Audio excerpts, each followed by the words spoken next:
Well, I'm really looking forward to this episode of the OHL podcast and it really just happened because we looked around and said, you know what? We haven't had enough Plymouth Whalers on yet. Sure, we had Pete Krupski, the longtime voice of the Whalers. We had Troy Smith, but I always looked at him more like a Kitchener Ranger because that's where I first got to know Troy in the Ontario Hockey League. But Adam Colagiacomo joins us on the OHL podcast this week, former Whaler, former Gen, former Knight, and with us here on the show. Adam, thanks so much for the time. Thank you for having me, Mike. I love to talk about experiences in the Ontario Hockey League, and I feel kind of bad starting on this note, but I don't know what other note we start on. You come into the Ontario Hockey League, you're making, that big step in your hockey career, and you start with the London Knights, and that Knights team that you started with is the team that goes down in history. That's the worst the league has ever seen. 3 wins in your first OHL season as a Knight. How tough was that to go through, Adam? As hard as it was fun. The group of guys that were in that dressing room were great guys. I don't think the team was as bad as it. It's actually Mike. It's echoing in the background. I don't know if I can. It's echoing back when I talk. It'll echo back at me. I heard that for a second there. Okay, is it echoing now or is it echoing when you talk? So it only echoes when I talk. So if I keep talking, talk while I'm talking, it'll play back, and then while I'm speaking, it'll keep speaking. It'll keep playing back. And are you hearing that now? Yeah, that right now I am. Yeah. So it's hard to think and talk while it's coming back. Totally get that. And I'm just trying to think of what might be causing that. So I'm going to mute my end just for a second and try to speak now. Yeah, so if I keep talking, it's actually going to keep replaying back. So if I talk right now, as I'm speaking, it'll keep. See? Okay, I wondered if that would be from my end. So I wish I knew what to do about that. Do you want to it's the easiest thing. I don't know. Just try to phone? Could try that. Yeah, I was just going to say, if you want to leave this meeting and come back in again, and let's see if that's the best I can offer at this point, but we'll try. Yep. Okay.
I saw that X on the audio again, so I'm worried. How did you get it to work last time?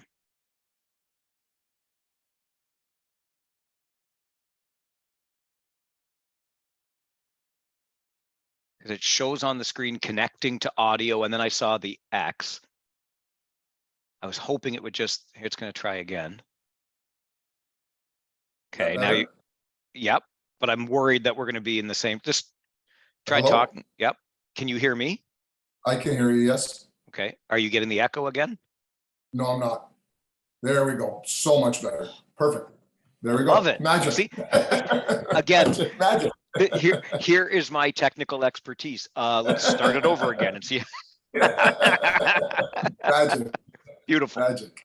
Okay, so let's just pick up then where we just left off. I mean, as painful as it is, but you were saying that it was actually still a fun season. You know what? It really was a great season because, especially when you're breaking into the OHL, it's really tough. I think, and it's very tough where, you may break in and, you really don't have a tight knit group. And that group actually was a great group of guys where, we were best of friends. I still, to this day, I still see guys that I play with on that team, Ryan Gardner. And, I played with, bunch of different great guys. Brandon Sugden. I played with, Kevin Sloda. And, we got a great mix of older and younger guys. And, we made the transition, moving out of, playing, tier 2 junior hockey into the OHL much easier, where you have a good group of guys. It was just unfortunate. The team really wasn't that bad. It wasn't, a great team, but it wasn't by, any stretch of imagination. It wasn't that bad of a team. I think we just got really unlucky at times where there were some nights where, there was one night I remember we were up, I think it was on Niagara Falls at the time. We were up 5-2 going into the second period or mid-second period. And all of a sudden the roof started to leak and they had to call the game, and we replayed the game and they beat us like 6-0. I think their coaches just, bag skated them for 3 days, just to kind of make them understand the message. They couldn't lose to us or be the first team to lose to us. And I think that's what happened. Everybody was afraid to lose to us. So. Do you remember the first win and what that was like?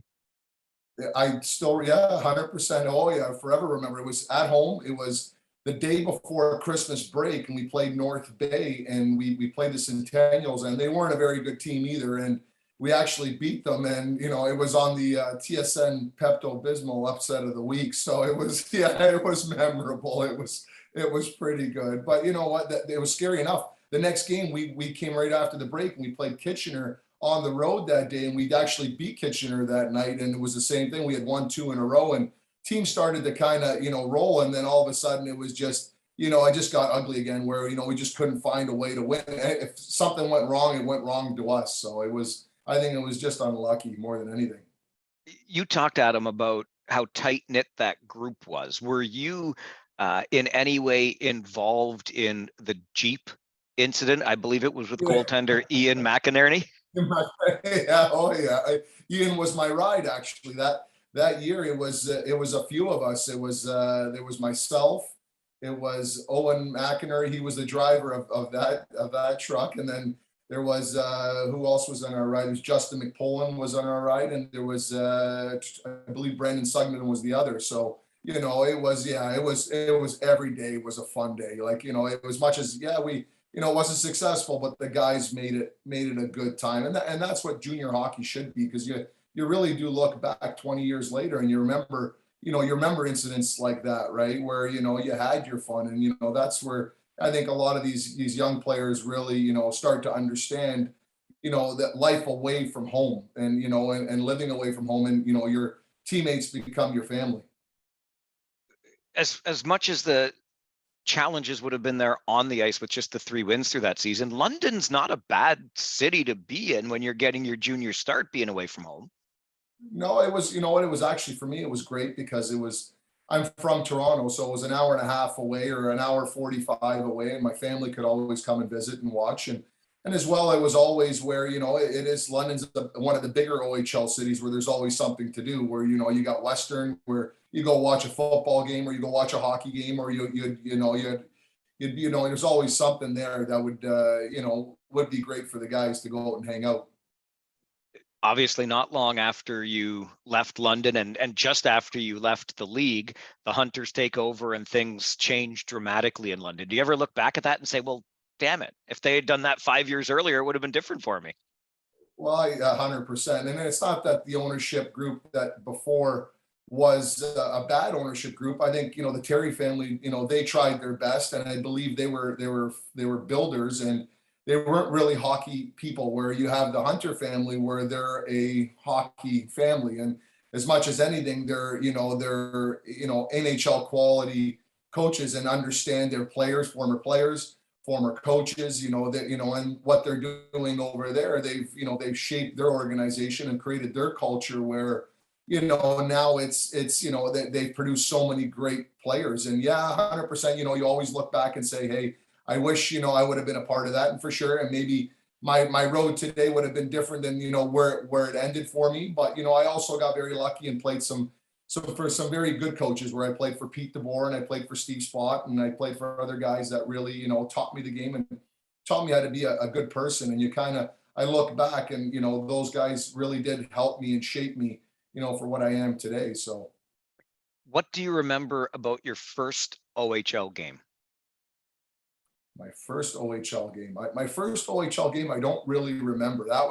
I'm pretty sure it was at home. I remember my first American Hockey League game, but not my first OHL game. It's weird. Like, you go back and you remember a bunch of your hockey career. I don't remember my first OHL game. I would say that I would, but I really don't, but I do remember that, the ice house, and I remember playing, and I remember being nervous, and I remember, stepping in my first game. And in that season we had, our first coach was Mike Federico, and I remember him, and he was a tough guy to play for, where, he was a hard-nosed coach, and it didn't matter if you were a 30-goal scorer, 40-goal scorer, or you were a grinder. You had to play his way, and his way was the ugly way, and it was the hard way. And, hockey today is much changed, from when I played, but, it's like, it was eye-opening, I'll tell you that, where, you were forced to, to step in and have to, how do you say, you had to, do whatever he asked. And that was what it was. And,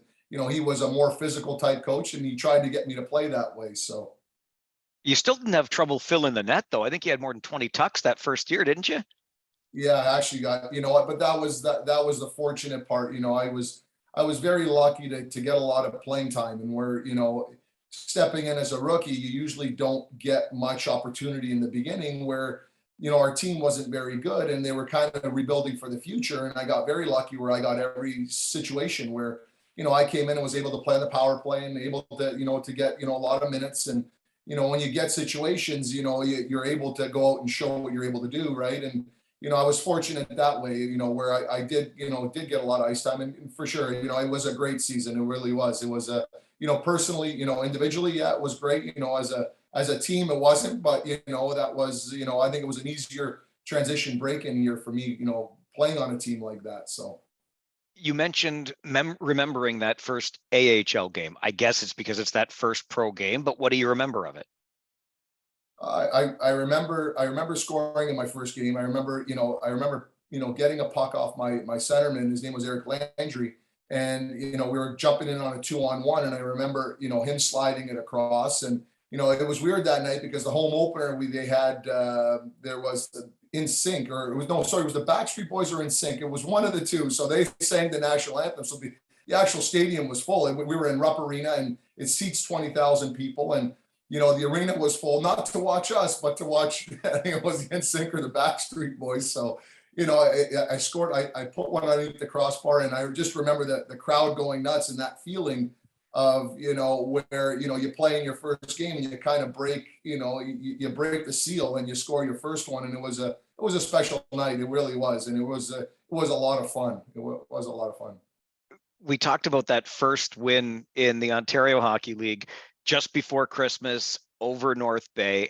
You had lost 31 to start the year. What was it like at the end? Like, you must have felt like you won a championship after posting that first win.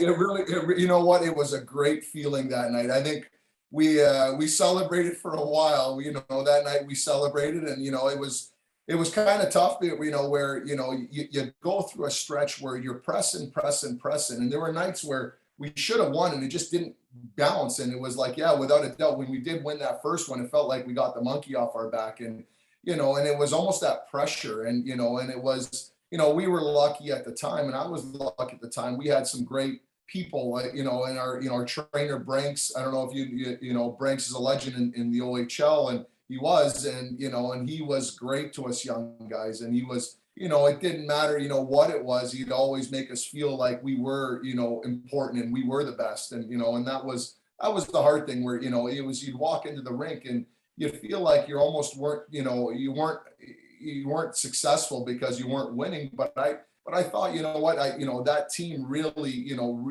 turned it around that year after. And I think that growing stage of learning how to lose and understanding, it wasn't really fun, where, that London team did turn around and it ended up rebuilding to be a very good team. So. You talk about a guy like Branks, and it just makes you think about trainers in junior hockey generally. Branks certainly among the very best ever, but they're the unsung heroes of this game, aren't they? For sure, without a doubt. And I was a part of a couple of other organizations as well, where we had Cheto, which is in Oshawa. He's another legend where, he was, great with the guys. Like, if we were hurt, Branks was more of the, life coach, where he would talk to you, and he wasn't exactly the best trainer where it was, healing and, and if it was physio or, where Cheto was the opposite in Oshawa, where he was, he was more of that person where he'd take care of you that way. And, and it was like, I got very lucky. I got to play in a few really good, places and teams and organizations. So, it was a 4-year, I think really shaping experience for me, where it kind of, I had my ups and my downs, and I had my good and my bad, and I think, it was a lot of learning for me in that 4 years. You talk about Oshawa, and that's where you were traded after your first season. You play with London. The next 2 years are in Oshawa. What's it like being traded as a 17, 18-year-old kid? Well, I think that one was tough for me, where I was in London and I was very happy, and it was where I just it didn't work out for me in London, where, I think it was more coach and player, and it was where we kind of didn't see eye to eye, and, and it didn't kind of work. And, and I had gotten traded, and it was, it was a situation where I really, probably didn't want to go, but I got very fortunate and moved to a team that was, fighting for a Memorial Cup. And, and I was, once the initial shock of getting traded and, and that feeling of getting, moved, I think, at first was very hard. But once I got to where I got to, and I was in Oshawa and fighting for Memorial Cup that year, it was really, I think for me, it was a memorable experience. And, and I made a lot of good friends on Oshawa, and, and guys that I played with, and experiences I went through with that Oshawa team, where, it was special, where that team was probably probably one of the best teams I've ever played for in my life. And, and it really was a team, and it really was a great group of guys, and special group of guys, and, talented. And as much as anything, my roommates at the time, I was with, I got lucky enough to room with Mark Savard, and probably one of the greatest OHL players. And I got to play with him. He was my centerman for that time there. And, got to play with him over that, 3-4 months. And, just to be able to play with a guy like him with a hockey mind like his. He was just so intelligent, so smart, and, and he actually taught me a lot and made me understand the game, a different light, where, things that he would see, I didn't see. And, he made me understand, the game at a different level. Did it make it easier, Adam, for the next time you got traded after a couple of years in Oshawa? You're on the move again to Plymouth, and not only is it another team, it's another country you're getting traded to. Yeah, and I think I got very lucky there as well, where, I moved from London to Oshawa, and I played there for 2 seasons, and, and it really just, I wasn't clicking in Oshawa. It was very tough, and it was, I think it was more, the coach I did have that first year, where he probably was one of the most tactical and probably the smartest coaches I ever played for, in Bill Stewart, where he was a very brilliant man, when it came to hockey, but his ability to get through to his players, I think he was a lot tougher, and he was a lot different. And it was really mind challenging, for me. And I think that last year, I think that move from Oshawa to Plymouth really rejuvenated my, my OHL career. And really, I got very lucky where, I went to a top team. I played with some really great players. I played with Harold Drukin, who was a line mate of mine, Randy Fitzgerald, where I actually played minor hockey with. And, he was our captain and a great guy, and he was a great leader. And, and I played with some, David Legwand and, Paul Mara and, Jason Ward and, a bunch of great players. And, actually at the time, even, I can't remember, Justin Williams, and even he was a rookie at the time. And, our team was that deep. And, it was so great where, we had, Pete DeBoer and Spotter, and they were just great people. And they just knew how to, get the best out of us. And they understood, I think they really understood the player end of it and what we go through as players, and and being able to have an open door where you'd be able to go in and talk to them, and and be able to, if things were not going too well, they were there for you, where they would talk to you, and if things were, they would be there to ground you, and they were there to make you understand. So I think I got very, very lucky on that last move, where it helped me, and it really helped me understand, and and I was really, really fortunate to have guys that actually cared for me. So. From what you saw of DeBoer and Spot then, and what you learned from them, I suspect it doesn't surprise you at all to watch them doing what they're doing today. Oh, for sure not. It's fun. It's ironically enough where you had two of my coaches, where you got one coach, they both played in the National Hockey League, and Bill Stewart, and then you got Pete DeBoer and Spotter, where I was saying, where the one coach, it's he didn't understand how to get through to his players, and he really wasn't that player coach, and he had a shorter career where he was a brilliant mind. And then you have a guy like Spotter and Pete, where they understood that, and they've had a longer, more successful career, right? And it really is, and and you kind of sit back now and learn. And I think that's where it's opened my eyes for my own, what I do today, and where I teach kids, and I run a hockey school, and I'm involved in minor hockey. I've been doing that for 20 years. And I think those guys there, they've really, shaped me now even as a person, where I look at things totally differently, right? And I look at everything, a different way, where you're trying to help your players, and trying to, and you're trying to, instill those right qualities, where it wasn't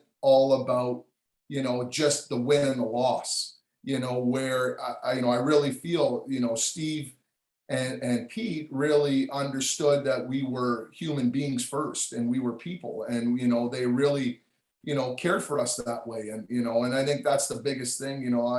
I remember it, playing junior hockey, and remembering that, whereas those guys were great to us, and were great to me.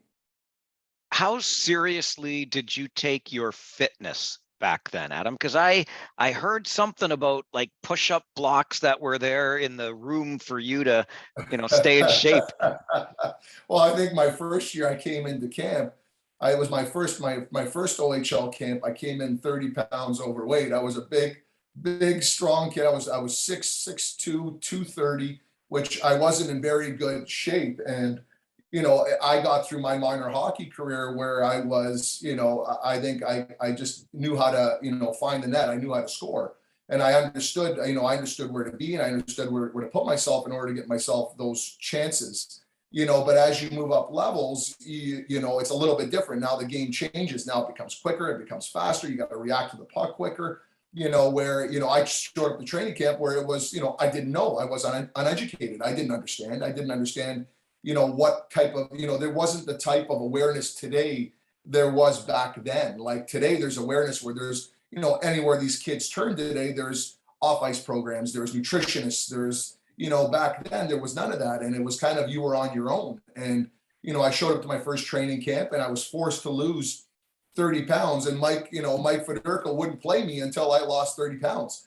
And I dropped 30 pounds in a matter of 3 weeks. And it probably wasn't the healthiest thing in the world, and it wasn't. And that's the way it was back then. And, and I wouldn't dress, or I wouldn't play. And, and thank God that he did teach me that, because I couldn't play in that shape or that condition. But as my OHL career went on, and, and as I got into probably my 18, 19-year-old year, that's where I took it, very serious. And I understood the difference between, not being in shape and being in shape. And I think my last season, I was probably in the best shape. I think I was running at like 5.5% or 4 to 5% body fat. And I was able to, I was, my VO2 was great. Everything I was in order, because I'd already now had been to NHL training camp with San Jose, and they were starting to educate, and they were starting to make you understand.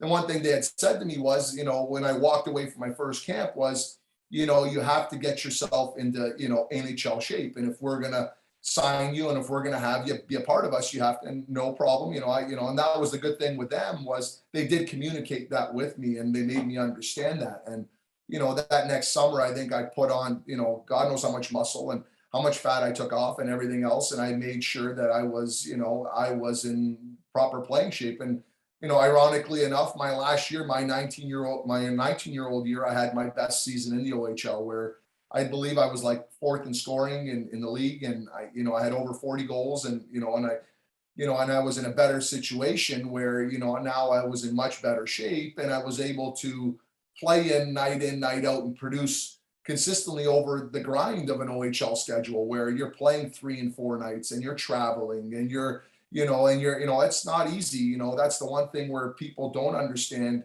playing junior hockey is, those 3 and 4 and those, that grind of the bus, and, every day at school and everything else that comes with it. It's not easy. It's definitely challenging, and it's, you have to be in the best shape, and you got to be, doing the right things. It's funny. We're just talking about how you figure all this stuff out, and you figure it out in that year. You put up these big points with the Plymouth Whalers, and lo and behold, I think his ears must have been burning. I don't know how you managed to do that, Coley, with this guy, Troy Smith, who's just jumped on the call, as I think you guys roomed together, didn't you?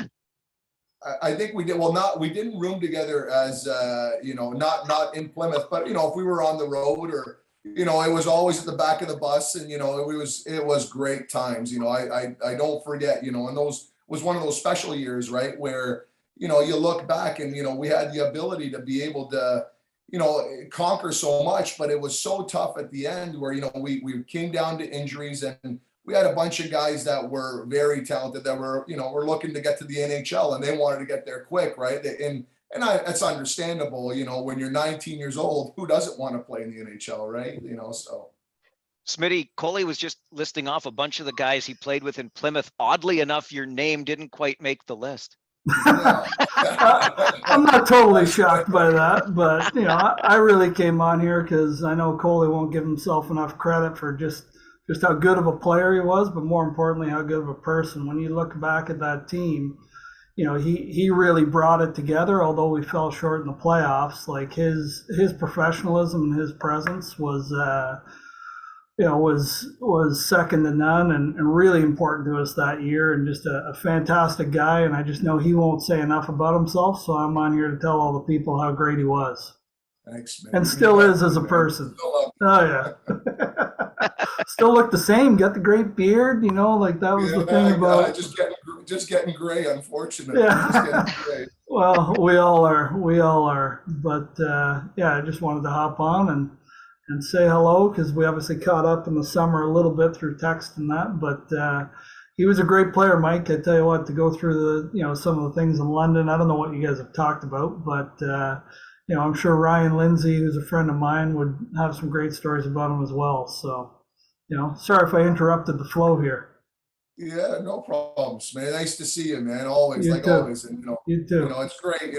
When you go back and you remember junior hockey, you really remember the guys that you played with. And, one thing I say, and I really tell all my kids that today is, the friends that you make them for life. And you may only play with them for a year or two, or, but you go through special situations and games and wars, like, and Smitty, you'll remember, I'm sure you remember that one night where, we had that bench brawl before the game where guys were firing pucks on both ends of the rink, and, we're all sitting there standing up for one another, and we had no choice, right? Like, it was brotherhood, and that's what it was back then, right? Yeah, so. I remember that well. Paul Mara taking slap shots isn't advisable against the Sioux, and that poor linesman, stop. It was just different times, but it is. You're 100% right. It's all about the people and the relationships you make along the way, for sure. For sure. Well, Smitty, I think you told that story when you were on the podcast of that pregame brawl when Mara was firing those clappers across the ice. Yeah, it was something else, because they probably made the rule to start filming warm up after that. But we had a decently tough team, so I think we would have been all right. But firing pucks is it's not probably something you want to see. But it's a great story. At the end of the day, it's a great story. We all had our visors down to our chin. We're all protecting ourselves. I won't name names, but I'm sure there was a few guys hiding behind the net with good reason. So, Yeah. but yeah, great times. Great times. Coley, So, the rumor has it that Troy was one of the guys that played through a whole heck of a lot. No matter how banged up he was, he found a way into the lineup no matter what. Well, that's what Smitty was. He was our heart guy. He was our heart and soul guy. Where it was like he would play. It didn't matter if sick, hurt. Whatever it was, he was our leader. That's why he was our leader.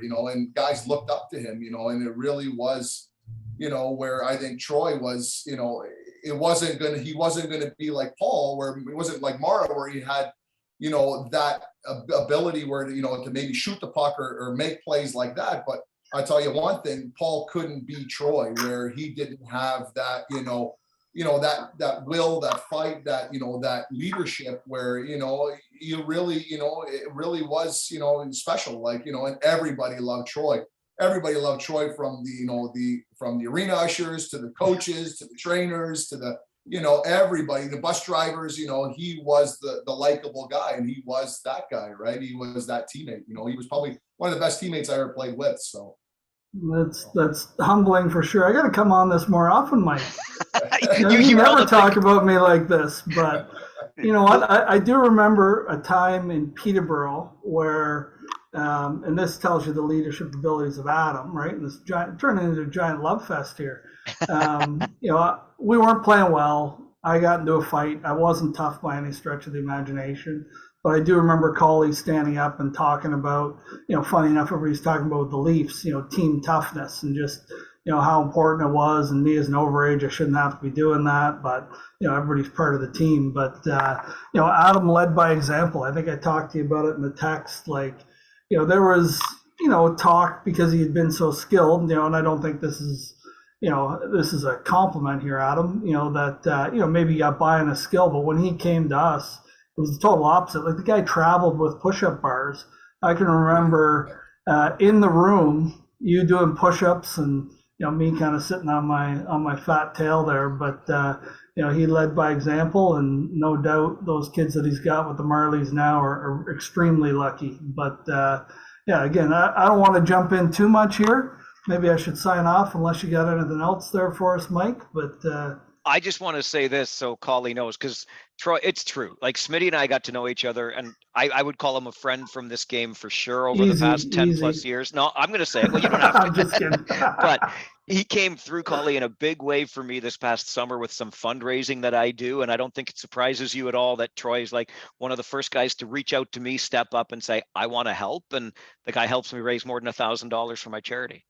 Well, that's just Troy, right? Yep. He's that guy that it's all heart, right? He's he's the guy that will have your back. He's the guy that will stand up there for you and stand up beside you on the front line, right? And that's what makes, and that's I to be honest with you, they don't make enough players today like that anymore. Where I really believe, today's generation and today's hockey player, isn't, their mindset isn't that. And I think that's the one thing we're missing, where we really got to develop these young guys coming up, where to have that mindset like Troy did and like we did on that team, where we would stand up for one another, and it was brotherhood, and it really was, and we really did love each other on and off the ice. We had a special group of guys, and watching some of those guys, and I'll never forget, watching, guys, where they would be doing things where, it was out of the norm, and where, it forced us to step up and have to play that ugly side of the game. So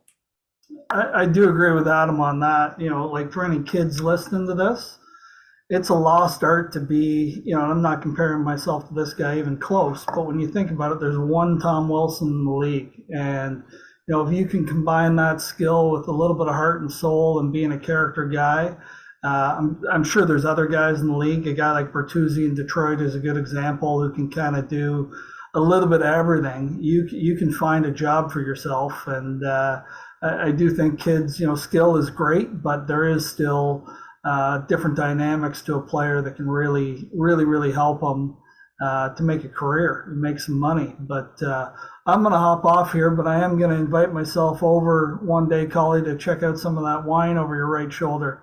and talk about it. Talk about the old days. We'll have a good night. 100%. You got to come by. We did talk about that. Yeah. We did message back and forth a few months ago, and I definitely got to get you over 100%. Yeah, we'll make it happen. But yeah, anyways, I appreciate it and great to see you both. Thanks, Smitty. Great All right. cameo, Smitty. Take care, bud. See ya. Troy Smith, a team. How does that feel, Collie? Troy really is. He's a good guy, good friend. I reached out telling him that you were going to be on the podcast, and he's like, I gotta hop on and say hi to Collie. Great surprise. A great guy. And ironically enough, we were messaging back and forth 5-6 months ago. I can't remember why, but he had messaged me for somebody he had known that was coming through the hockey school, and I just messaged him back, and it was great. We were conversing for a good, probably 3 weeks, where it was back and forth, and we were talking about our families and our, and everything else. And, and I was talking to my family, and he was telling me about his story, what's going on in the OHL, and he was coaching and going through all that and everything else. And, it was great, man. And it's really, to be honest with you, it was just about, life. And we were talking about, experiences that we had gone through, but it's just nice, right? Like I said, you play 1 year with a guy, and I only played with Troy for 1 season, but we became great friends, and you don't forget. And then even when you don't, you haven't seen him, and I hadn't seen Troy in probably 20 years, and it's like, you see him again, he's still a great friend. And, and that's what hockey does. And that's what junior hockey does, to be honest with you. So. What was Plymouth like as a market? I enjoyed going there because there were a lot of great Kitchener-Plymouth rivalries a decade or so ago. And obviously they had that great run of seasons without ever missing the playoffs. But you were there pretty early in the at least after moving from Detroit to Plymouth and setting up at Compu Arena. But what was it like as a market? Well, we were fortunate because we played in a great rink at the time. It was just brand new. It was at the time that it came out, it was brand new. Pete Carmanis owned our organization. I'm not sure if he still does to this day, but he ran it first class, where everything from our dressing room to our weight room facility to our everything was top shelf at the time. And and the way they just the market itself was different. It wasn't like we had our some nights where we're busier than others in the stands. I think as we got closer to the playoffs, it always, seemed to get busier in the rink, but it wasn't like a market like London or Windsor or Peterborough or these smaller market towns, or the Sioux, where you go in there and every single night, that's the draw, where that's the main event where everybody's coming in town to watch. Plymouth wasn't like that, but it was, I really did enjoy my time there. I love the city. I love Detroit.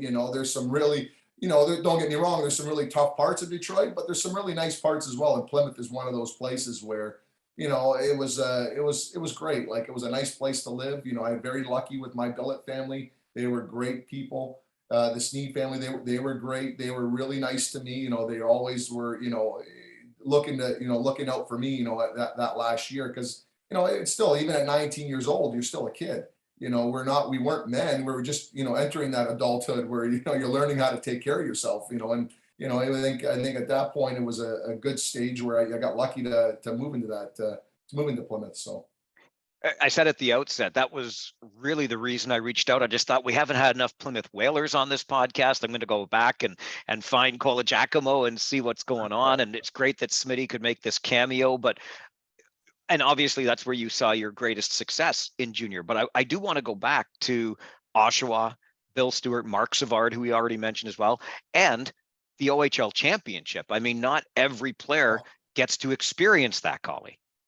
No, 100% no. And it was, and that was that team that year. And we were really a tight group. And I do remember, I got myself hurt. I was injured in the middle of that run. I came into Oshawa where I was, slated to play with Mark Savard. And I did for the first or the last 20 games of the season. And I got to play the first round and a half of the playoffs. And then I got hurt. I got a Charlie horse. I got a little bit unlucky that year where I had a separated shoulder earlier in the season. in London, and then I come off of that, and then I had a Charlie horse in the playoffs where I couldn't walk for about a week and a half. Where, if you know what a Charlie horse is, it's like a big deep bruise right in your quad, right in your thigh. And it was so bad that I couldn't walk for about a week and a half, and I missed a bunch of games in the playoffs that year. And then when I bounced back into the lineup, I was on the third line. I went from playing with Mark Savard on the first line going to the third line, and I remember, it wasn't about me at that point. It was about the team and the goal, and the goal was to win that OHL championship, and it was to win, that Memorial Cup that year, because we had such a great team. And I put my own feelings aside, saying, hey, I got to play on that top line. No, right now my call was to slide back in, because guys had stepped into the lineup and guys were starting to perform and produce, and the team was winning. And that's the hard part as a player, to sit back and say, hey, you know what, I gotta do what's best for the team today, because it's not about my personal success, it's about team success. And to be put in that position, I think as an 18-year-old was a little bit tough at first, but I think I really understood it. I really got it. And by the end of it, I was a key part in helping that our team win, because I still remember off that game 6 when we beat Ottawa in game 6 at home. I think the first 2 goals of the game, I was in on both of them, and I was playing with Brandon Coulter, and him and I were 2 young guys. I believe he was 18 as well. And that year we were star-studded in Oshawa, where we had John Tripp, Dan Hinote, we had Ian McNeil, we had Ryan Lindsay, we had, so many great players, like, so many good guys, Jan Snowpeck, so many great guys where, you could put anybody on the ice at that point, and everybody was able to produce and everybody was able to contribute. So it didn't matter if you played on the first or the fourth line. It was every guy on that team, was able to contribute and help towards the cause of winning. And that was the goal. And, that year we beat Ottawa in the finals, and that was probably Alan McCauley was the big guy back in the OHL back then. And Alan McCauley was another special, OHL player, and he ended up having a really good NHL career and pro career. And, we ended up beating them in game 6, and we were the underdogs that year, where Ottawa was the number 1 team through the whole season, where I think we really was, and I preach to my teams today, it's team first. And, team first came from that Oshawa General team. And, any team that is successful in winning a championship, if it's the Tampa Bay Lightning, how they went on their run for the last 3 or 4 seasons, or 3 seasons, where they won their Stanley Cups and they've been to that finals 3 times in a row. It's because of that team first mentality, where everything is geared towards, the 2 points for the win, versus the individual stats for yourself, and that was, I think that group there really taught me and really opened my eyes. And it really was, a special team. And, like other guys as well, like unsung guys where, they just, guys that weren't, David Arsenault, and never, a guy that was undrafted. He ended up, Tyrone Garner, another goalie, both of our goalies, it was like where, David Arsenault was an undrafted guy, and he came in and just got hot. And, he went through that playoff run. I think he was probably, the one of the top players or top performers in the playoffs. And he just, literally took his game to a different level. And, Tyrone Gardner had to step aside, and he was a Calgary Flames draft pick, and he was a great teammate about it. And as hard as it was for him, because he was a good friend of mine, he understood. And, we used to talk about it, and he was okay with it. And it was like, he wouldn't be sitting there, wishing bad upon his teammates so that he can get his chance to play. No, it was where he was, he was a great team guy saying, hey, you know what, if it doesn't go well for you tonight, I'll step in and I'll pick up the pieces, and then you pick up my back, when it comes to your turn. Right. And that's the way that team really ran. And, it was really, we were really lucky, and, we were really, really special that way. It really was a great group of guys. You mentioned that Ottawa team that year, and they were, if not head and shoulders, definitely head above the rest of the league, and you run into them in the OHL championship. How much belief was there in the Gens room that year, Adam? That was the thing. And it didn't matter who we played. I think when it came down to the end, when we got, first in the OHL, we're playing Ottawa, and they were deep, where they had, Nick Boynton, good friend of mine, Brian Campbell, guys that, that were really, top players. Dan Tessier, I think he was 90% on faceoffs. Like, it was crazy. He was the best faceoff guy I think to ever play. I think I've ever seen. Like, he was winning draws at 90%, right? And in the OHL or in hockey in general, puck possession off the faceoff is huge, and they were so good where they would control the puck. But I think it was where, one, we had a very smart coach, where our coach was very bright. Like, Bill was, arguably one of the smartest coaches I've ever played for, but, he understood how to pick other teams apart. And, and I think for us we were such great friends and such great teammates towards each other. We just understood, and we bought in. We really bought in, where our goal was to get to the Mem Cup and win it. And, and we fell short in that Memorial Cup run that year, but it was kind of unlucky. When you get down to that stage where you're in the Memorial Cup, it's a tournament style where you're playing a 1-game elimination. When you get down to the semis, and we played Lethbridge, and, it was a great game, back and forth, and it went to overtime, and they scored, and they beat us in OT. And it was like, that was probably one of the hardest things I went through in the OHL, is that when the actual run was over and the actual season was over, it was almost like that, letdown, where, not because we fell short of our goal. And I've never played on a team where it really meant that much to everybody, where everybody was just pulling in the same direction, and it just didn't work. And, but I think even if we would have got to the end, I think it was kind of unfair that year, where the Hull Olympic team had, stacked themselves up. And a lot of these OHL teams do that right at the end, where they had Christian Dubé, they had Peter Worrell, they had a bunch of different guys where they were just loading up, and they were the host team that year. So they hadn't had to make the actual, Quebec League run, where I don't believe they actually won the Quebec League that year. So they were kind of waiting, and they were kind of resting, where everybody else had gone through that war, where you have to go through that war of winning a 7-game set. And then when you win that 7-game championship, and I always say this, and, when you hit a high, when you hit that ultimate high, you usually come down with a low. And I think, and it was like, it just wasn't destined to be for us at that, at that Memorial Cup. But, it was a great experience, and that was fun. And that, it's one of those memories that you'll keep with you forever. You go through that, and, you don't forget, you always do remember. Was it difficult the next year because I always wonder this, like, you go so far, right? You go through the OHL regular season, you go all the way, you win an OHL championship, you're in the semifinals of the Memorial Cup. Mentally, how do you prepare for the game 1 of the next regular season?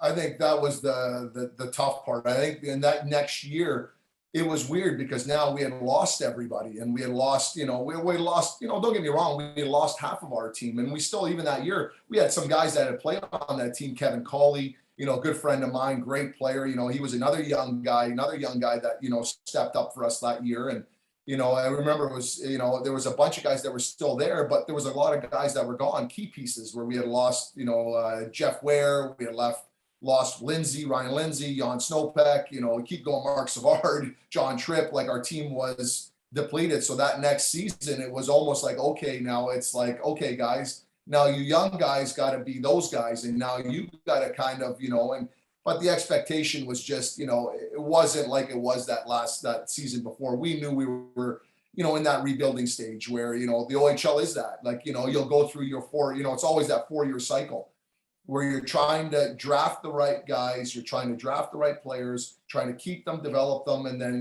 kind of get lucky where you kind of make a couple of trades where they kind of make an impact, so that you're able to make that OHL push, right? That run. But we, it was, that next year was different, where, because now we had lost our coach Bill had moved on. I think he had moved on to the Islanders, to be honest. Off that run, I think he got his chance in the National Hockey League, where he got to move up, and he coached there for a bit. And I think then after that, he came back down, and he had coached in Barrie, I believe it was. If it was at that point, he had moved up in his career. But we had a lot of different guys move in and out of off of our team, so it kind of made it a little bit challenging. But it was still a good team, great group of guys. You talked about it earlier, and I don't want to just leave it with barely a mention, and that is, of course, the National Hockey League and San Jose and what they asked of you, et cetera. But a fourth rounder, if I'm not mistaken, to the show. I mean, that's what you play the game for, right? What was it like learning that you had been drafted into the National Hockey League?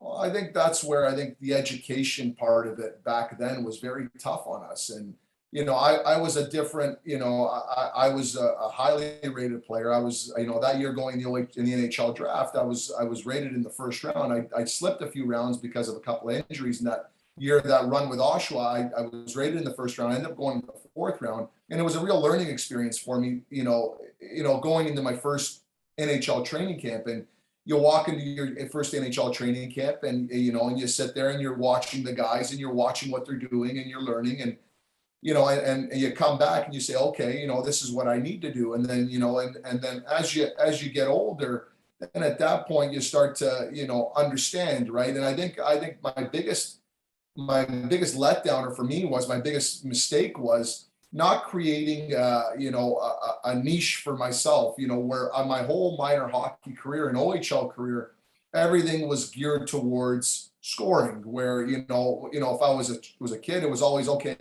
tap me and go and, put one in. It was no different at the OHL level. I was too geared towards that, where it was like, okay, how do I mutate my game now at the AHL level and NHL level to get myself to play at that NHL level. And you could score 50 goals in the OHL, doesn't mean you're going to be a 50 goal scorer in the National Hockey League. It's a different animal, it's a different game, and it's a totally different game. And I think for me to break in, like most guys do, and a good friend of mine was Joe Thornton that year. He went first overall. And when he went into the league and he entered the league, he came out of playing in the Sioux and he had 130 points in the Sioux. And that year he stepped in the National Hockey League now, and he's playing on the fourth line with Ken Baumgartner and, another guy. And he's got to break himself in, where he's got to change his role now, and he's got to change the way he plays. And I didn't seem to change the way I played. Where I should have morphed my game, where I should have been that guy that was going to finish more checks and play harder defense and, and chip in with the odd goal here and there, and gain my coach's confidence and saying, hey, okay, now I can play this part of my game, and I'm going to make this part of my game better. And it's going to make the transition easier for me to be able to step up to play at that next level, where, I didn't have that mindset. And looking back at it now at my age, you sit back and say, okay, now I know where I failed. And that's the hardest part, when you're 19, you're 20, you're 21, and you're going through it. A lot of these boys just don't have that guidance, where they don't have that, guidance from their, from their either coaches or their agents or their, and I think that's the big thing I will say, even to the agents, where, you got to be honest to the players. Like, when they're not doing the right things, they should be doing, you got to let them know, and not where you're, interested or worried about, what's, you're not offending the player, or, that's where you really got to coach the kids, right? And you got to teach them, and you got to, shape them for what, if you're breaking into the next level, then you got to break in where you got to kind of create, your role and what your job is going to be to help that team. And, where you may be in junior where you're a goal scorer. Now, all of a sudden you step into pro hockey, it's not going to be that way anymore. Now you're going to be that, up and down, if it's a winger, you're going to be that up and down winger that's going to be strong along the boards, chip pucks out, get them in, you're going to be responsible, and you're going to chip in with offense, where it's not everything is geared towards just one way. At what point, like, when did you know, or how did you know that maybe it's time to give up on playing and I'm going to go into coaching instead? Well, I think that was tough. I think my last year in the American Hockey League, I had gotten, I'd been injured twice, and I had been injured where I had two heart injuries. One, I was knocked out cold. I got taken a hit by an old Kingston Frontenac, Mark Morrow. And, if you remember who Mark Morrow was, he was 6'3", about 230 pounds. And, he just caught me where I was carrying the puck up the ice on the power play, and, and I was carrying it up, and, I had a man on me, and I was trying to make more than I should have of the play. And I got myself caught vulnerable, and he got me pretty good and he hit me, and I, kind of went into the boards. I went in face first and, got knocked out cold, and I came to in an ambulance. That was my first one. So it was kind of a setback that year where I was out for a few weeks with concussions and came back a little bit, probably too early now looking at, because we didn't have the concussion knowledge that we do today. And, and unfortunately, when you're playing at that level, you don't want to lose opportunities. So even when you are sick, or like Smitty said, or like Smitty was sick, hurt, whatever it was, you did not want to get out of the lineup because it could be your last day out of playing hockey. And, and that was the tough one for me. And then about a month and a half later, I was in Houston, and it was off a face-off, and I went and picked I was a winger, so I picked my on the offensive zone. We're on an offensive zone face-off, and I picked my winger to hold him up so he wouldn't get out to the point as we won the drawback. Draw gets kicked back to the point. The centerman comes across for some strange reason.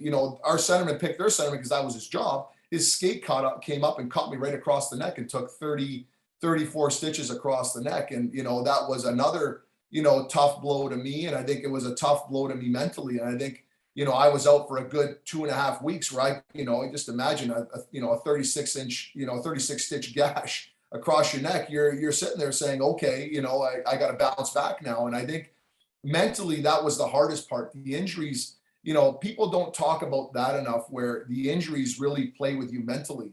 And, the mental toughness you got to have coming out of injuries where, I've had a few, I had separated shoulder. I've had, actually my last year in Plymouth, I had blown my hand out. I had surgery on my hand where my tendon had moved from my middle knuckle right over to my index knuckle. And, it was like I had surgery there. And, that was the hard thing for me. I think in those last 4 or 5 years of playing, I had sustained some really tough ones. And, and at first you get through them. And I think, you really need, I think these players really need help. Like, when they go through, I think that part of the game, I think, these kids, when they do get injured, a lot of things will play with you. Your mind will play with you where, it's really tough for you to get back on that ice and wanting to go back and fight again. And, and I think it wasn't that. I think I got depleted where I made some bad choices and bad decisions where, you're not playing in situations in the American Hockey League and you kind of voice your opinion. And, and as a player, the second you voice your opinion, you ain't getting a second chance, and you're gonna, and unfortunately you're gonna pay for that. And, and I'm one of those guys that, where, I did pay for, mistakes I did make, and, and I'm old enough now to understand it. And, and I educate all the, my own son today and my other kids and, and other players I coach. And I try my best to educate them that, it's like, okay, when you're going through situations and tough ones, you really got to be careful on how you act and what you do and how you think and your mindset. And, I think there's not enough coaching at any of the levels for these kids that way, where everybody's more worried about performance and everybody's worried about on ice situations and on ice, tactical and, and all that kind of stuff, where I think a lot of it has to do with the mental part of hockey or the mental part of sports, where, you really have to, get the coaching there as well, because it's not just about your ability. It's about the whole package when you get to that level. I wonder, listening to this list of injuries from conkies, Charlie horses, gashes across the neck, the tendons in your hand, how the hell are you feeling today? How's the body?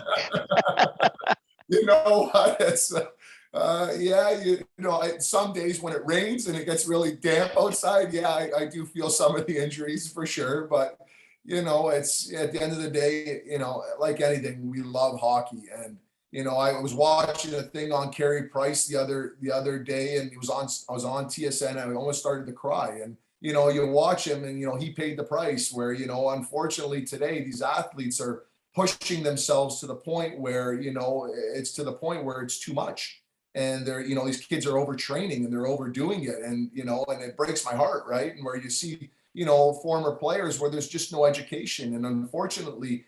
We're human beings after hockey. Like we're still, you're still, Carey's still gonna, have to be a dad and have to, hopefully do something with his life after hockey, right? You can't sit there and play golf every day as much as we'd love to. That's great, but you got to be an active part of, society and help the world. And, you make it a better place. And, if hopefully Kerry gets involved with hockey, I really believe a guy like Kerry, where, he has had some demons in his life, and he's beaten them and he's beating them now. And, and I know I have the confidence in that guy that he will, because he is that, strong mind. He has that, killer in him. And, where he has that mindset, he's going to defeat anything and beat anything. And, we really need to educate these, future players, that there's life after hockey, and taking care of yourself and your body. And, and it's not just, that goal of becoming a National Hockey League player. You need to be a well-rounded person. I should have asked you earlier, Collie, but I was reminded when you mentioned Morrow, the former front, getting the better of you on that hit in the American League. When you're with Oshawa, of course, Jens Pete's probably, for my money, still the best rivalry the league has ever known. Yeah, I can tell by the response. I mean, what was it like being in the thick of that for a couple of years? I'll never forget. There was one night we were in Oshawa, and the score, we had that young team, we had that. No, it was actually that team. It was that Oshawa championship team, and we were just beating the crap out of Peterborough and their coach. And that rivalry was so thick. Like, I mean, tension was like, before a game, you knew you were gonna walk out with 3 bruises. You're probably gonna walk out with a cut. Something was gonna happen. You're gonna have ice bags on you. And that night there must have been 13 fights. I think and I wasn't a fighter, and I fought twice that night, and you had to. Everybody fought. Like, it was just the way it was. It was just hated. And if one side got up on the other side, they would, there was that sense of pride where it wasn't happening. Like, you weren't getting back on that bus. If you were coming out of Oshawa or you're a Peterborough, you weren't coming off that bus if you weren't gonna, leave a statement saying, hey, you're not doing that to us. And there was just that rivalry where it was hated. Like, I mean, fans hated each other, players didn't like each other, coaches didn't like, even trainers didn't like each other. It was like that. It was good. It was, but it was fun. Like, you don't forget it. And I was lucky enough to be a part of that. Like, and it was, that's part of tradition. That's part of, hockey tradition, that Peterborough Oshawa will go forever. I think that rivalry will last forever. It was like London Windsor. London Windsor was the same way when I played. It was like, I remember going into Windsor, and I'll never forget, one year we had a tough team. And that first year in London, where, we weren't very good, we were tough. And I will never forget my roommate, Justin McPolin. Somebody had said something in the stands. He literally jumped in the stands. He jumped, and sparks were flying because his skates were going on the concrete. And we're like, oh my God. Like, but they were throwing pennies at us. They were, that was the way it was back then. And, today it's a lot different, and it's changed, and it's, it's where it's a hell of a lot more controlled than it has to be. And that's the way it should be. But back then it was a different time, and it was a different era. That's for sure. Yeah, we talked about your time in London, a decent-sized junior hockey market, and what it's doing today. Obviously, I know the Hunters, the brand new arena, etc. The Ice House was a bit of a barn for sure, but you talk about Windsor. Man, oh man, that old Windsor arena was a tough place to play. Oh, for sure. Oh, and you knew, and they always had a tough team. They had DJ Smith at the time. He was very physical. He would, he'd make you pay the price if you stand in front of the net. You had DJ and a bunch of different guys that were, physical, and, and that was the way they played. That whole West Division was that way. London, it was London, Windsor, Sioux, and Sarnia. Sarnia was another tough rink to play, and it was tiny. It was a shoebox, and, and that was another tough one where they had Eric Bolton. That's right. And Eric Bolton was at the time, and still probably was one of the toughest guys to play in the OHL, NHL. So it was that was the tough division, very tough division. Listen, I know I have to let you go, but before I do, you're obviously coaching today, and you've made references to what you try to instill in these young men, all the experiences that you've had, from your time playing in the O to playing pro. What do you try to instill in the kids that you're coaching today? Team first.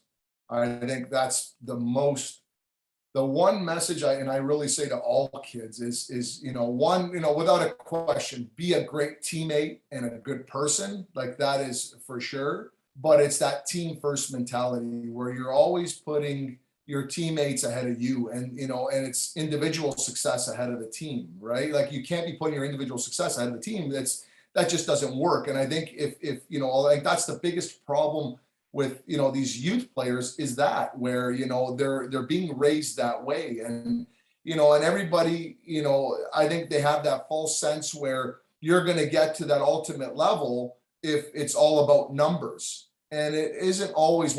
As you climb the ladder, it's really understanding that team first mentality. And and it's like, when I select players today, and I know as you move up levels, organizations like the Tampa Bay Lightning, organizations like that are successful, or the Colorado Avalanche, and it's teams that know how to win, the Boston Bruins, they're looking at and selecting players that have that mindset. And I know, at first and foremost, you got to be able to compete very hard, and you got to have the skill and ability and the speed, but you have to have that team first mentality. And that's a mentality, that's a skill that you don't need talent for. That's a skill where it's just a way of living and thinking and being, and everybody can think and live and be that way. So You're still having fun in the game. Love it. Yeah. You know what? I really enjoy. I really enjoy being around the kids. I really enjoy being around the game. I really enjoy competing, and I love that feeling I get. Even when I walk out of that dressing room as a coach, I get that feeling where I'm still playing. And I think my career ended short, where I ended very young. I ended at 24. And it was really, it was really hard for me, because it shouldn't have ended that early for me. And, and I think it was just, what was supposed to happen. And I look at it every day where, unfortunately, I'm one of those people that, that go through, everyday living where I have regret. I do have regret where, I wish I would have did things differently, between those 20 to 23, ages, that stage. And, and looking back now, I really wake up in the morning, and I love hockey every day. I want to make a difference. I want to help out the youth. I want to be a positive influence. I want to do my best to help change hockey, and I want to help these kids, become, not just hockey players, but successful people, because there's so many qualities that, that hockey, teaches you and brings, and that'll help you in everyday life. And let's be honest, 99.9% of these kids, don't make a living playing hockey. So there's all this other that comes with it, that instills, that hockey, brings out of you, and that will instill in you, that will, help you be successful in life, so I think that's the biggest thing. So does the hope then become, Adam, that, the players that might go on to 100+ point OHL careers after being with you can instill in them some of those lessons that help them make better choices from the age of 20 to 23? Well, I try now. So every team I've worked with, like the groups I've worked with, I've had groups at the 99, 2005 level, 98, 99, 205, and now I got my 2010 kids. I've been instilling it in them since they were 6, since they're babies. And I really feel that you got to instill that in them when they're young. Like, you can't change habits when you're 17, 18. At that point, your habits are already formed and they're created, right? So I think you really got to get them when they're small. And when they're small, you groom them and you teach them that way. And, and that's the process. Like, I think that's it's got to start at the grassroots. It's got to start at the, at the young stages, because, it's like anything. If you do the right things every day, it just becomes habit. And if you act and think and you are that way, that's just your mindset. So you got to teach them when they're young, and I think that's where, I think where hockey we really have to get through to these kids at that young age. Was that McDavid kid one of your kids? No, actually, I didn't. I was almost able to coach Connor the year that, I had the 96, my first AAA team I ever coached was the 96 Mississauga Reps.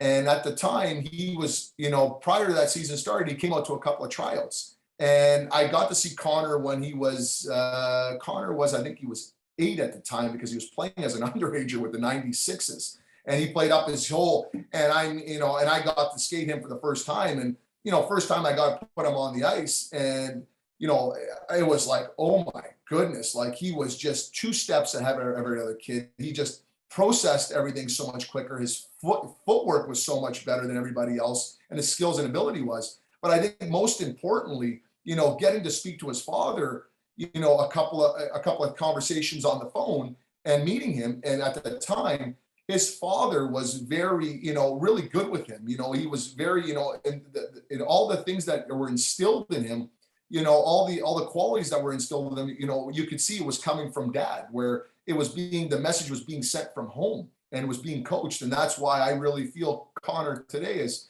as talented as he is. He's a great person, a great human being. You could see that, he's well liked by his teammates and his peers, right? So, that those qualities were being taught into him.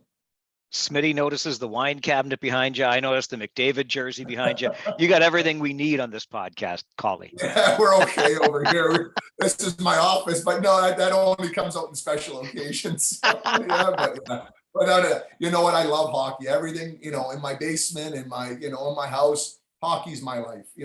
Hockey's been very great to me. I'm very fortunate. I'm one of the lucky people where, I still to this day, I skate 3-4 hours a day. I'm teaching kids. I'm involved in youth hockey. I'm involved in the game. I'm lucky enough that, I walked away from playing hockey, where now today I'm still involved in it. I'm 43 years old. Every day I get to put my skates on. I get to gear up. I get to skate. I get to handle a puck. I get to shoot. I get to, to do all that. Right. And I've never worked. I say it all the time. I've never worked a day in my life. I'm one of the most luckiest people in the world to be able to live like that every day. Well, I'll tell you what, I'm very fortunate to have had this conversation with you. Our listeners are very fortunate to having had the chance to hear it. What great lessons and some great stories that you're able to share. Adam, thanks so much for doing this with us. Thanks, Mike. I appreciate it.